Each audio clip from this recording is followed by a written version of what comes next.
Hey everyone, welcome to Plants and Politics. This is Gina. So this is kind of a follow-up Friday post. And so I wanted to follow up on the whole Alex Morse campaign issue, which shouldn't be an issue. So for anybody who didn't listen to that previous podcast or watch the video, I talked about Alex Morse, who's a mayor in, I believe it's pronounced Holyoke, Massachusetts. He's a young, progressive gay man who's challenging the incumbent congressman there, Richie Neal. And there were allegations made against him. He was accused of sexual misconduct of sorts without much of any details. And they accused him of connecting with students on social media and dating college students when, as I said, he's a young guy. He started off in politics at, I believe, 21. He was mayor by the time he was like 24 or 25. So yeah, he's going to be dating people around his age. Well, it has since come to light that, and this was uncovered by The Intercept news outlet, they uncovered a basically contrived smear campaign that began as far back as October of 2019. So the University of Massachusetts College Democrats, that's a group there of college students. They were the ones who were levying these attacks and these allegations against Morse. And as I talked about in the video, there was someone who, by the name of Timothy Ennis, who appeared to be doing this, taking part in this, because he wanted to get a job with Richie Neal. Well, communication now that has come out and has been published by The Intercept appears to confirm that belief. And it's not looking good for this Ennis guy. So the University of Massachusetts College Dems finally admitted that Morse only attended one of their events on October 5th of last year. And this corroborates what he has said in interviews, because they were saying that, he would attend these events and then he would inappropriately reach out to students that he met at these events. Well, he only attended one. And he only reached out to one student. At least that's the only thing that's been brought to light and made public so far. So the messages have actually now been made public, and they reveal the true intent of some of these members. Now, not all. I'm not going to say they were all, because some of the members are the ones who raised the red flag and said, hey, there's something more going on here. So it's clear that they were trying to smear and harm his election. I mean, anybody looking at it comes to that conclusion. So here's the deal. Morse attended that one and only College Democrats event. And after that, members of the group began to conspire and discuss the idea of leaking a story to the media with the express intention of tanking his campaign. So in the communication uncovered by The Intercept, the chief strategist for the UMass Amherst College Democrats, which is this group, his name, as I mentioned, is Timothy Ennis, and he said that he was, quote, a Neal stan. Okay, so loves Congressman Richard Neal. He also indicated in messages that he was conflicted about involving the College Dem group in an attack on Morse, but he also said that he, quote, needs a job and that Neal will give me an internship. Okay. So he was basically, from what I'm reading, he was willing to discredit and destroy the life's work of a man whose sole intention is to make the world a better place, and a man who's trying to implement real change in this country to help average Americans. And he's willing to do this for a job? Really? These are not the kind of people I want to be aligned with. These are, if this is what the Democratic Party is now, I have no use for them. But Ennis, I should say, he's not the only allegedly guilty party in all this. So other members of this College Dem group also discussed locating Morse's dating profiles. And then they talked about how they could possibly entrap him by getting him to say something that they could use that would damage his campaign. So they used the most innocuous social media conversation that occurred after that October appearance that Morse made at that College Dem group event. They used this totally ridiculous, G-rated conversation as a basis for their attack. So here's the background. At the College Dems event, Morse apparently sat on a panel, and there was another man who also sat on the panel named Andrew Abramson. Following the event, Morse messaged Abramson on Instagram and told him that it was a pleasure to meet you, right? Now, this isn't out of the blue. This isn't like, oh, they met for the first time and he's messaging this guy, which even if it was, we don't know what all conversation took place and why is that inappropriate. But it wasn't out of the blue because apparently Morse and Abramson have both matched on the dating app Tinder. So what this means is that they both were interested in getting to know each other more on Tinder. So they had already connected on this dating app.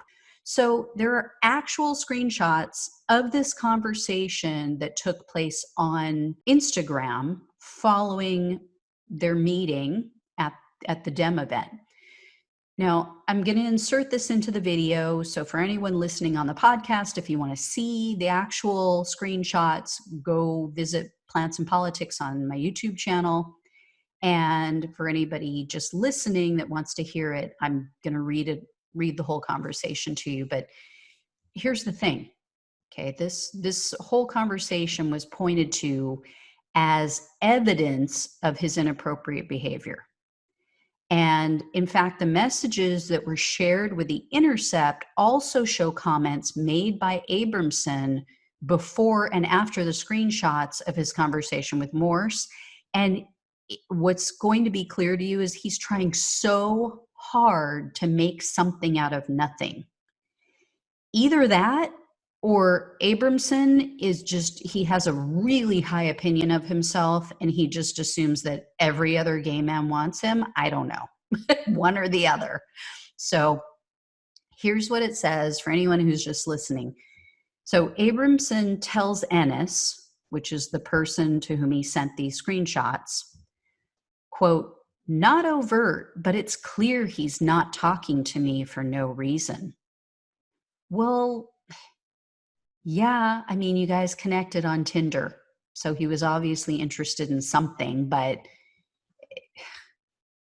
you guys be the judge. So here's the pearl clutching Instagram conversation that he's referring to. So before I start reading this, I want to warn you, this is not for children.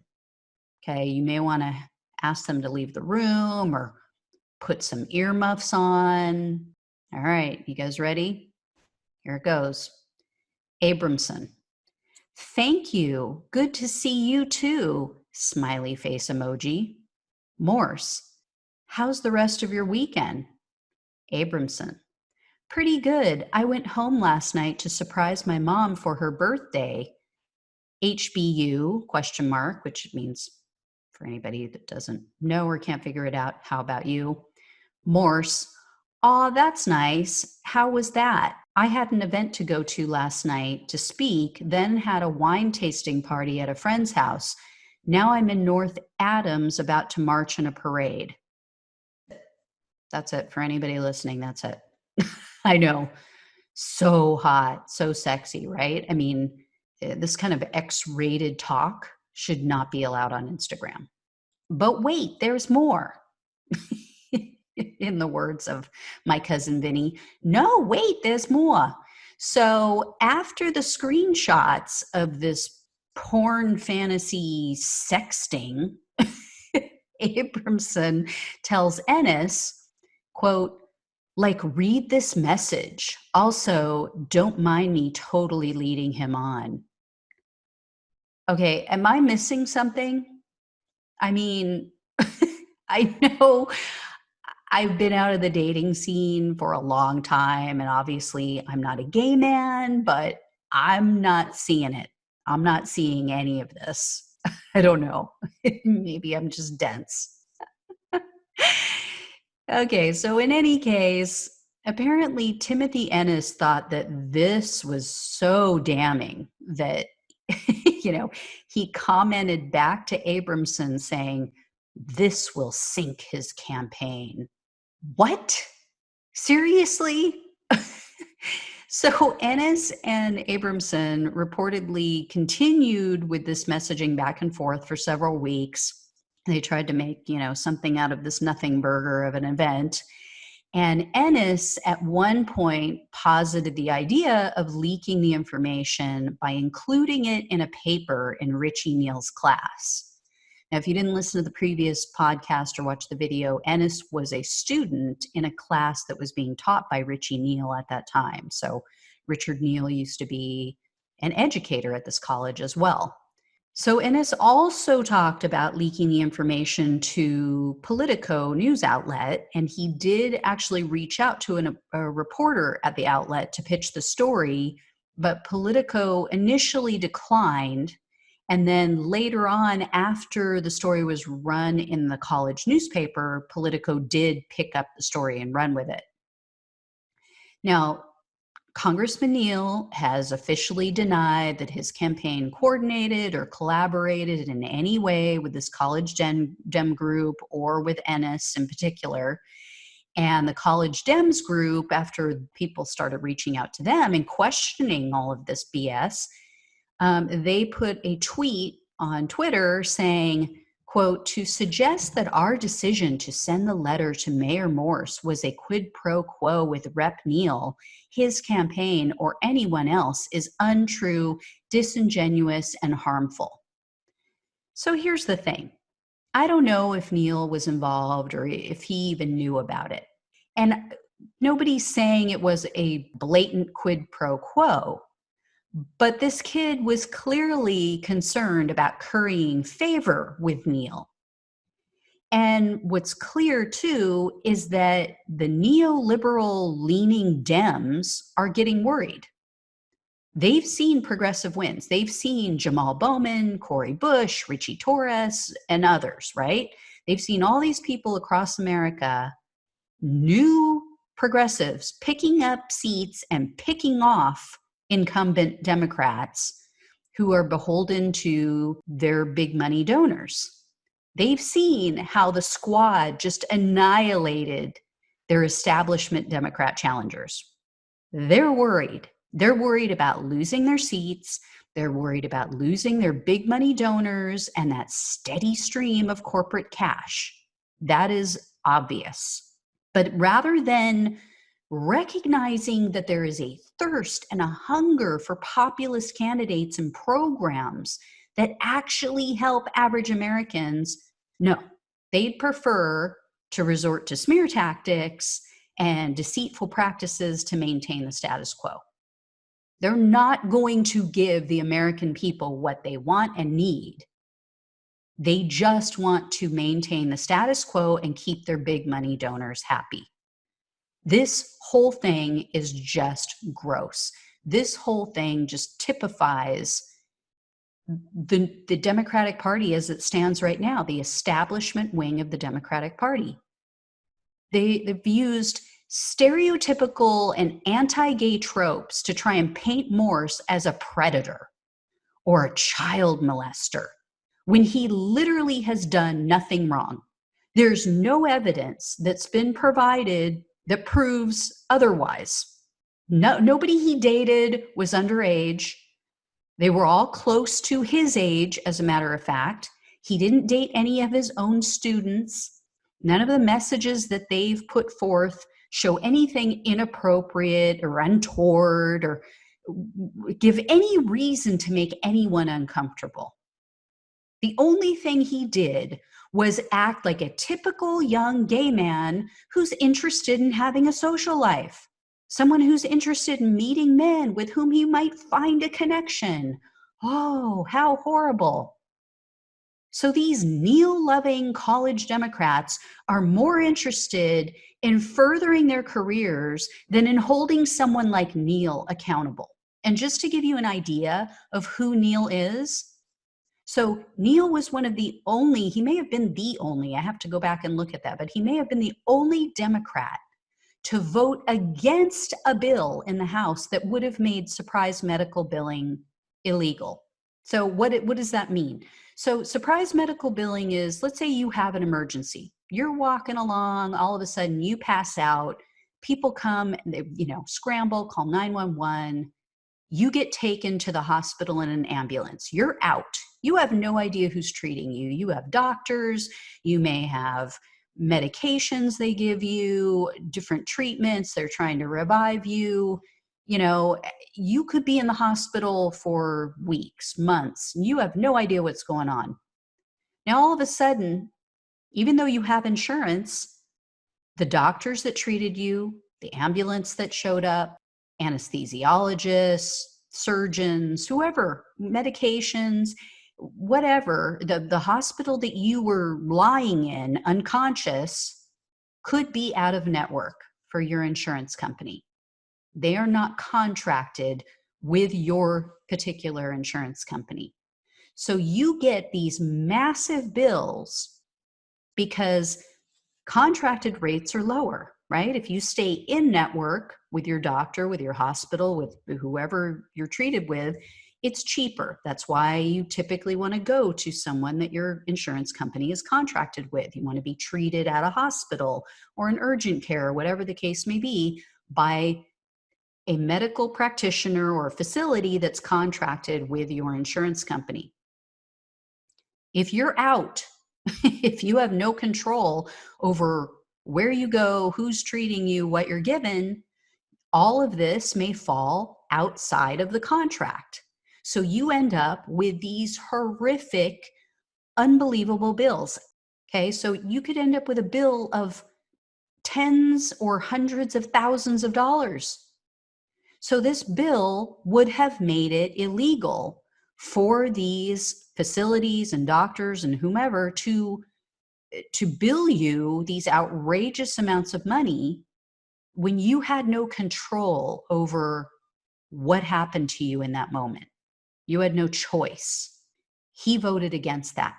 Then let's add to that Neal, in charge of the Ways and Means Committee, one of the most powerful members in Congress because of it, he slow walked the request and then the subsequent subpoena for Donald Trump's tax returns, even though it was 100% within his authority to obtain them.